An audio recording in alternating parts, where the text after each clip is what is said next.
Hello friends, आज हम लोग बात करेंगे ट्रांजिस्टर्स के में आईवी, आईसी, आईई, आईसीवीओ और आईसीईओ के मध्य संबंध की। तो जो हमारा आईई होता है, ये IE equal to IV plus IC, पहला फार्मूला। यहाँ आई हमारा IE emitter current, IV base current और आईसी हमारा कलेक्टर करंट है। दूसरा होता है हमारा बीटा की वैल्यू, तो beta is equal to I C upon I V. तीसरा होता है हमारा alpha is equal to I C upon I E. चौथा होता है हमारा, यदि हम एल्फ़ा का और बीटा में संबंध की बात करें तो alpha is equal to beta upon 1 plus beta, तथा जो हमारा बीटा होता है beta is equal to alpha upon 1 minus alpha. तो इस तरीके से हम चेंज कर सकते हैं। पांचवा है हमारा I C is equal to beta I V is equal to beta plus 1 I C V O. छठा है हमारा I C E O equal to beta plus 1 I C B O. तो हम लोगों ने देखा कि हमारे पास ये 6 फॉर्मूले आए। इनमें पहला हमारा हो गया I equal to I V plus I C, दूसरा beta is equal to I C upon I V, alpha equal to I C upon I, alpha equal to beta upon 1 plus beta और beta is equal to alpha upon 1 minus alpha, I C is equal to beta I V, beta plus 1 I C V O और I C E O equal to beta plus 1 I C B O. इन सब के बारे में हमने पिछली class में पढ़ा था। तो अब हम लोग इनके ऊपर ही न्यूमेरिकल्स करेंगे।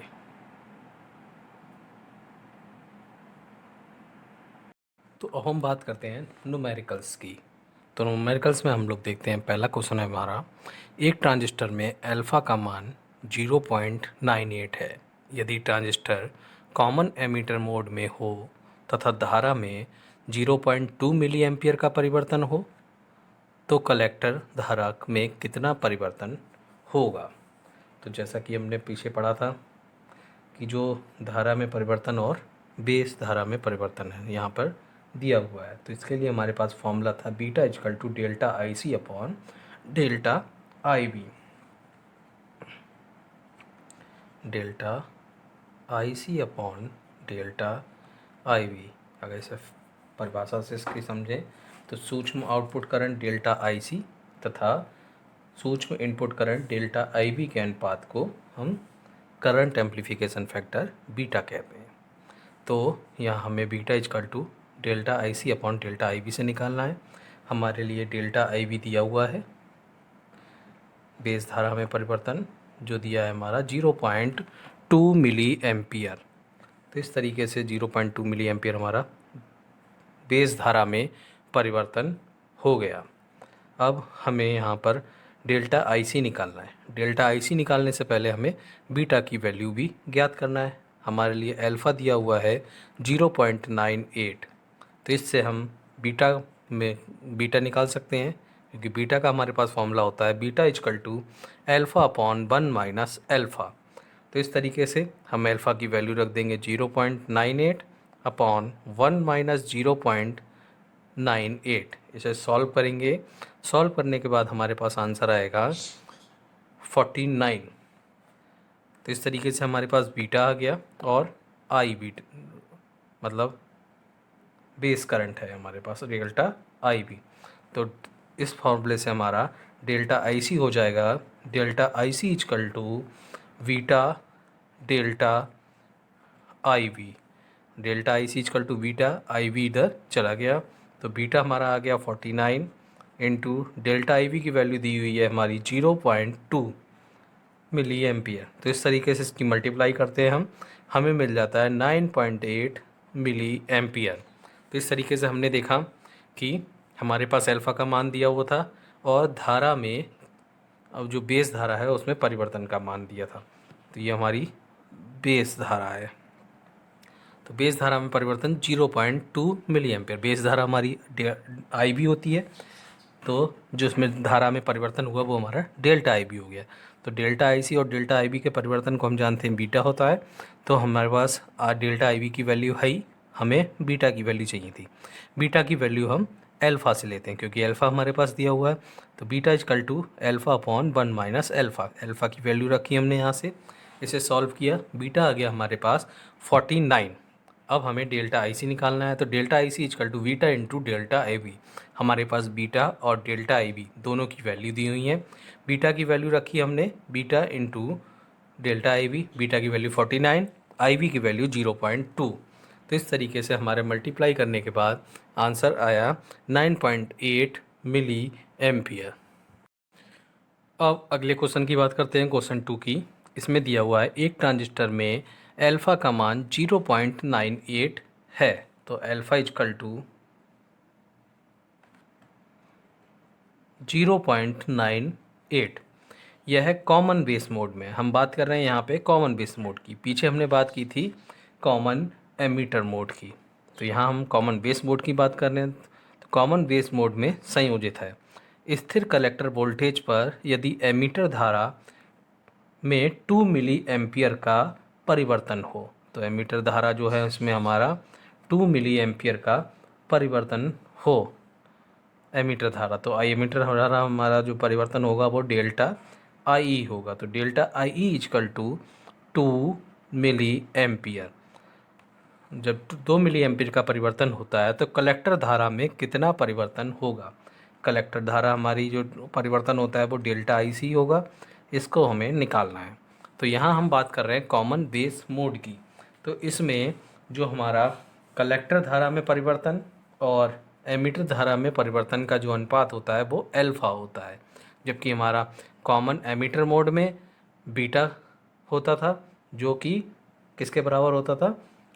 कलेक्टर धारा और बेस धारा में परिवर्तन के अनुपात के बराबर होता था। यहाँ हमारे पास जो कॉमन बेस मोड की बात कर रहे हैं, तो इस कॉमन बेस मोड में जो हमारा परिवर्तन हो रहा है वो कलेक्टर धारा में परिवर्तन और एमीटर धारा में परिवर्तन हो रहा है। तो यहाँ हमारे पास एल्फ़ा दिया हुआ है, तो हमारे पास फार्मूला होता है alpha is equal to delta I C upon delta I E, अर्थात जो हमारा सूक्ष्म output current delta I C है तथा सूक्ष्म input current delta I E है, इसका अनुपात हमारा एल्फ़ा कहलाता है। एल्फ़ा हमारा यहाँ पे करंट एम्प्लीफिकेशन फैक्टर कहलाता है।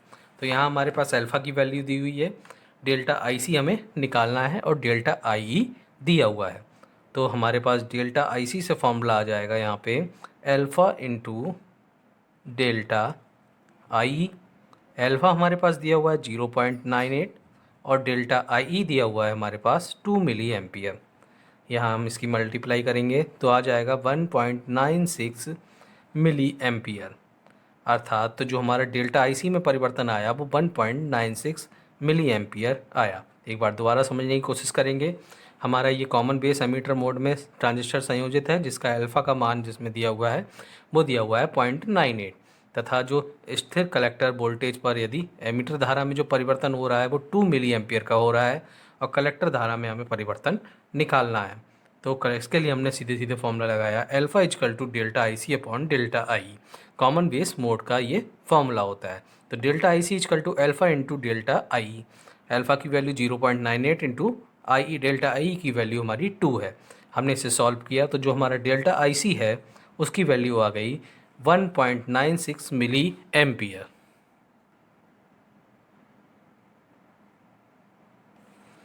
अब हम बात करते हैं क्वेश्चन 3 की। एक ट्रांजिस्टर में यदि ICVO 14 माइक्रो एम्पियर है तथा बीटा का मान 50 है, यदि बेस धारा 0.1 मिली एम्पियर हो तो कलेक्टर धारा का मान सामान्य ताप पर क्या होगा? सॉल्यूशन में हमारे लिए दिया हुआ है ICVO, ये हमारी लीकेज संतृप्त धारा होती है, कलेक्टर बेस लीक संतृप्त धारा ICVO is equal to 14 micro ampere. Beta दिया हुआ है हमारे पास 50 अगर हम इस 14 माइक्रो एम्पियर को बदलें मिली एम्पियर में तो 14 into 10⁻³ milli ampere is equal to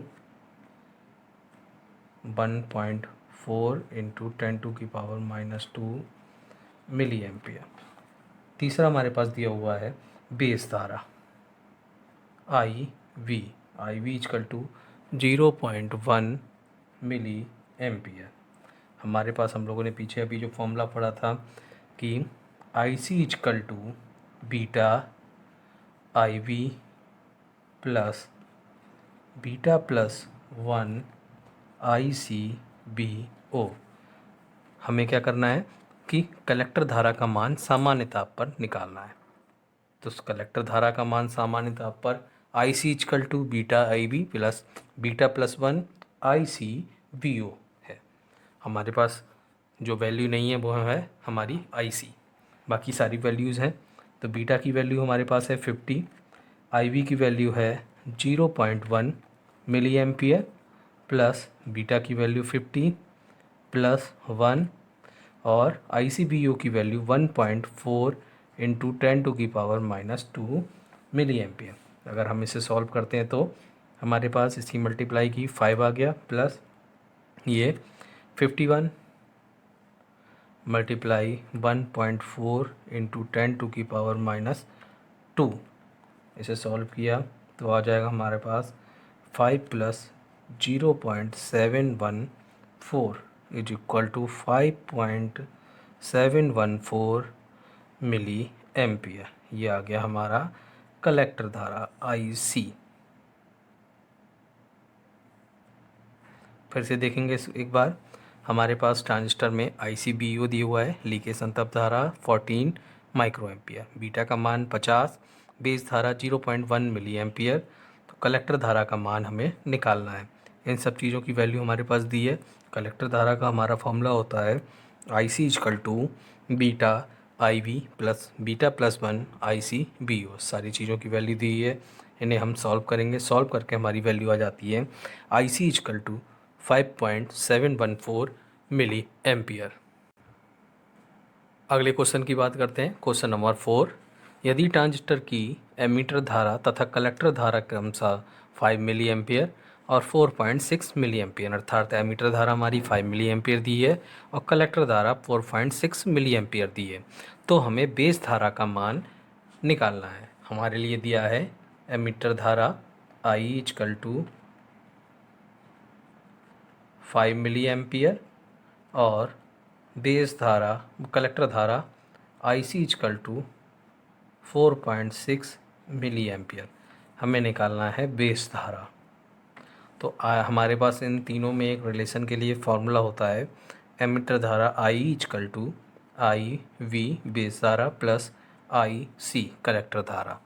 हमें IB निकालना है तो IB is equal to IE minus IC, अर्थात बेस धारा इजकल टू एमीटर धारा माइनस कलेक्टर धारा। तो एमीटर धारा हमारे लिए दी हुई है 5 मिली एम्पियर, मतलब 5 माइनस, और कलेक्टर धारा दी हुई है 4.6 मिली एम्पियर। तो जो हमारी बेस धारा आ गई IB is equal to 0.4 milli ampere. तो इस तरीके से हमें बेस धारा मिल गई। दोबारा देखेंगे, हमारे पास एमीटर धारा दी हुई है 5 मिली एम्पियर, कलेक्टर धारा दी हुई है 4.6 मिली एम्पियर, हमें निकालना है बेस धारा। तो हमारे पास फॉर्मूला होता है I is equal to IB plus IC। IB is equal to IE minus IC हो जाएगा, हमें बेस धारा निकालनी है। तो IE की वैल्यू 5, IC की वैल्यू 4.6।